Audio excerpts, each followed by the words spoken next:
L'employabilité, bien sûr, est une préoccupation majeure de toute entreprise et en particulier de la nôtre. Dans le secteur du transport et de la logistique, on est en pleine transformation, comme je pense beaucoup de personnes l'ont compris. Digitalisation, automatisation des process, robotisation, transition écologique.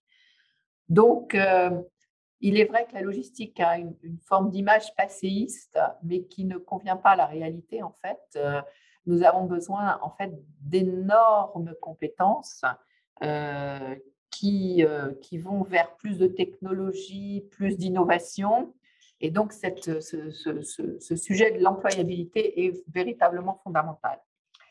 Alors, clairement, moi-même, j'ai présidé cette commission et je dois dire qu'un certain nombre de propositions correspondent bien à nos besoins, hein, clairement. Quand il s'agit, par exemple, non seulement d'avoir des collaborateurs experts sur leur métier, mais aussi des personnes qui comprennent le contexte économique général, je dirais même presque géopolitique, économique général. En particulier la création de valeur. Alors, ces termes sont compliqués parce qu'ils font appel à beaucoup de notions financières, mais en fait, c'est des notions de business. C'est comment vous faites la différence avec une proposition de service par rapport à vos clients qui vont finalement vouloir payer ce service.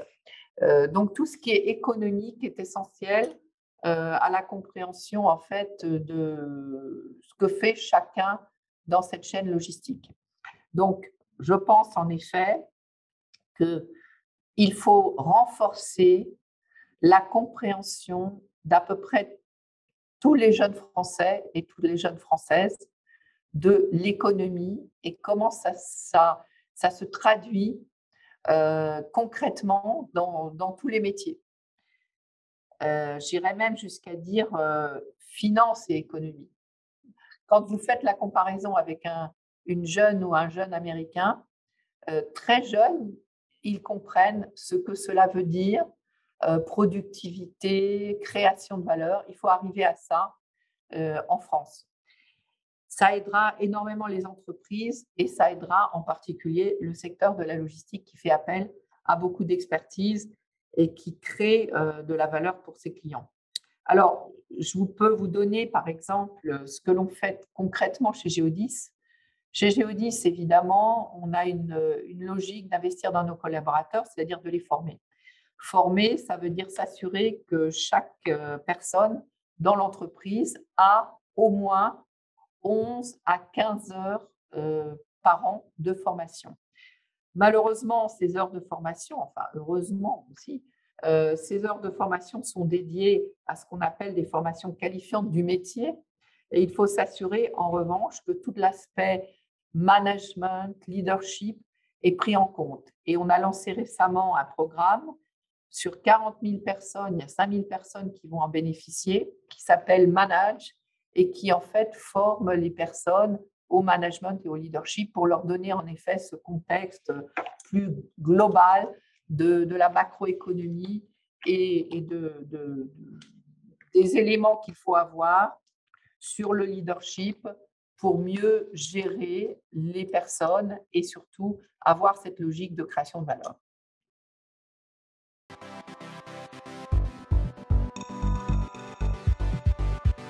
Je trouve qu'elles sont bien équilibrées entre action publique et action privée. On ne peut pas demander, bien sûr, à l'État, comme généralement on demande en France, de tout faire. Il faut à un moment donné que le privé se prenne en charge. Mais en fait, l'employabilité, ça commence au niveau de l'école. Donc, s'assurer que les bases, les fondamentaux sont maîtrisés à l'école. Ça, c'est véritablement le domaine de l'éducation nationale et je pense que là, il y a vraiment un investissement à faire très fort pour redéfinir les programmes et s'assurer qu'on perde le moins de personnes en route. Et ça a été très, très clairement expliqué. D'autre part, la logique d'avoir de jeunes enfants avoir une exposition au monde réel, c'est-à-dire au monde de l'entreprise finalement, est une très bonne idée. Renforcer cela je trouve, est très bien. Et d'ailleurs, je vois avec intérêt que le candidat Emmanuel Macron propose d'ailleurs que dès la 5e, il y ait une si j'ai bien compris, une demi-journée par semaine avec, avec une confrontation avec les entreprises. Je trouve que c'est très bien. L'entreprise, finalement, c'est là où les choses, une partie des choses se font, en fait. L'entreprise fait partie de la société. Les entreprises travaillent sur tous les sujets sociétaux, en fait. Diversité, inclusion, transition écologique. Et il n'y a pas à y avoir cette scission entre la vie quotidienne et le monde de l'entreprise. L'entreprise, vraiment, reprend tous les sujets fondamentaux. Donc, qu'il y ait cette logique, encore une fois, d'exposition très tôt dans le cursus scolaire des élèves à l'entreprise me paraît une très, très bonne idée. Et c'était d'ailleurs une des propositions de l'IDEP. Donc, renforcer ensuite un certain nombre de programmes. Je crois qu'on est allé trop loin dans la possibilité de choix dès la seconde, d'éliminer carrément des matières. Or, on sait que c'est très dangereux parce qu'il y a des matières où l'effort est très important, comme les mathématiques, les sciences. C'est un peu comme la musique. Si vous ne l'apprenez pas très tôt, très jeune, eh bien, vous ne pourrez jamais faire de piano ou de violon. Bon, là, c'est la même chose avec les sciences, en fait. Il faut impérativement que ces matières-là reprennent leur place. On sait qu'un grand nombre de jeunes filles, par exemple, abandonnent les matières scientifiques très tôt. Ça, c'est très mauvais en termes de diversité parce qu'on sait que ces matières-là vont permettre, en fait, souvent l'ouverture de portes dans l'industrie, dans les services, etc. Donc, renforcer dans les programmes de primaire l'enseignement des mathématiques, des sciences, de la technologie, des langues et aussi avoir une meilleure connaissance du travail en équipe. En France, souvent, on est sur des parcours très individuels. Alors, je reprends encore l'exemple des petites Américaines ou Américains.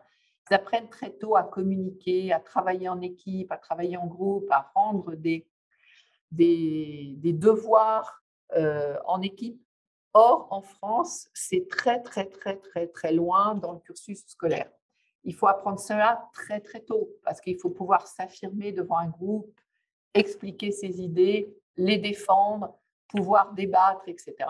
Donc, tout ce qui a été dit dans les propositions de l'IDEP me paraît aller dans le bon sens. Et d'ailleurs, ça a été conforté, si j'ai bien compris, par un certain nombre d'ateliers citoyens qui ont trouvé ces propositions tout à fait positives et allant dans le bon sens.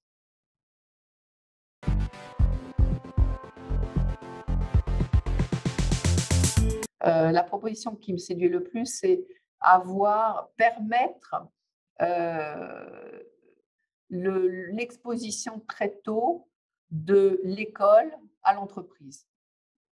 Alors évidemment, vous allez me dire, je travaille vraiment pour nous, mais en fait, je ne fais pas de scission, comme je le disais, ou de différence entre la société et l'entreprise. L'entreprise fait partie de la société et l'entreprise en général, d'ailleurs, reprend tous les thèmes sociétaux qui intéressent le quotidien des Français. Donc, quand on parle de transition écologique, quand on parle de diversité et d'inclusion, tout ça, ce sont des thèmes que l'entreprise a. Donc, avoir des jeunes élèves venir régulièrement se confronter à la réalité de l'entreprise me paraît très intéressant et bénéfique pour les deux, en fait, pour les deux parties, l'entreprise et les élèves. Donc, c'est ça, vraiment, ça me séduit particulièrement, je dirais. Ce qui est d'ailleurs un des rôles de l'Institut de l'entreprise, hein, c'est d'expliquer ce que l'entreprise fait et en quoi elle contribue au progrès dans la société. Et ça va tout à fait dans le bon sens. Les entreprises ont des moyens, peut-être que l'État n'a pas, justement, de pousser un certain nombre de thèmes. La transition écologique, par exemple, dans nos métiers du transport, c'est clair qu'elle va se faire grâce aux entreprises. Quand on va décider d'investir sur des véhicules électriques, par exemple, pour aller livrer les villes ou les territoires, c'est les entreprises qui vont mobiliser, qui ont déjà d'ailleurs beaucoup travaillé sur le sujet, mobiliser toute leur force vive pour trouver des solutions pour avoir un impact logistique le moindre sur l'environnement, par exemple. Sur la diversité et l'inclusion, c'est la même chose. Si je prends le cas de Géodis, on a 40% de femmes chez Géodis et 20% dans des postes de management. Et on a évidemment cette logique d'aller à 30% très vite. Donc, on voit bien que les thèmes sociétaux sont repris par l'entreprise qui investit peut-être à la fois de l'argent, parce que souvent c'est de l'investissement en argent, et en force vive et en temps pour arriver à atteindre les objectifs fixés.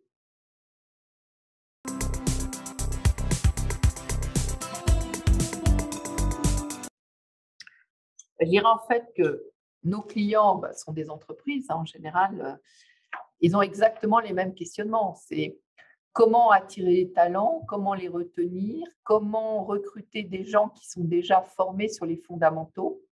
Et donc, on retombe exactement sur les sujets de l'employabilité et de ce qu'on a travaillé avec l'Institut de l'entreprise pour arriver à avoir une sorte de cadre, en fait, que nous aimerions voir poussé par les différents candidats présidentiels. Donc, en fait, c'est strictement pour moi la même chose. Simplement, il y a des secteurs qui sont un peu plus favorisés en termes, on va dire, d'exposition globale, où vous avez le secteur du luxe, de la tech, ont moins peut-être de difficultés à recruter, mais malgré tout, ils l'ont quand même. Donc, je pense que tout ce qu'on a pu dire, confirmé par les ateliers citoyens, sur ce qu'il faut faire pour améliorer l'employabilité des jeunes Françaises et Français dans l'avenir, en fait, correspond bien aux préoccupations à la fois de nos clients et des entreprises dans leur globalité. J'ajouterais d'ailleurs que ça n'est pas seulement en France que le sujet se pose, c'est dans tous les pays. La crise d'ailleurs sanitaire n'a fait que renforcer ce sujet-là. Vous avez beaucoup de gens qui sont partis des entreprises pour fonder leurs propres activités indépendantes. Et maintenant, tout le travail des entreprises, ça va être de les réenchanter pour qu'ils reviennent travailler chez elles. Et ça veut dire finalement, que faire?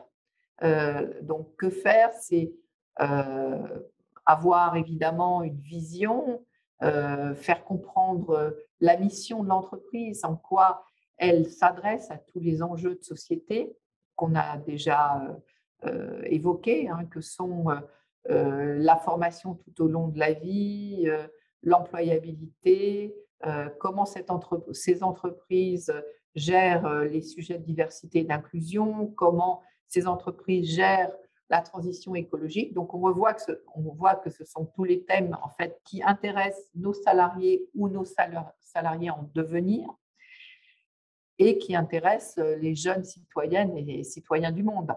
Donc, en fait, la France n'est pas unique. On est dans un vrai mouvement, je dirais, assez global des sociétés développées.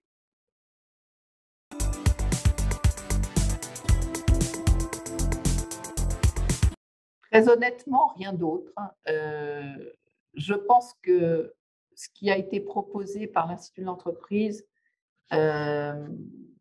et confirmé d'ailleurs par les ateliers citoyens recoupe tout ce qu'on peut avoir comme questionnement et comme volonté pour avancer dans l'employabilité et le recrutement et la rétention de nos salariés.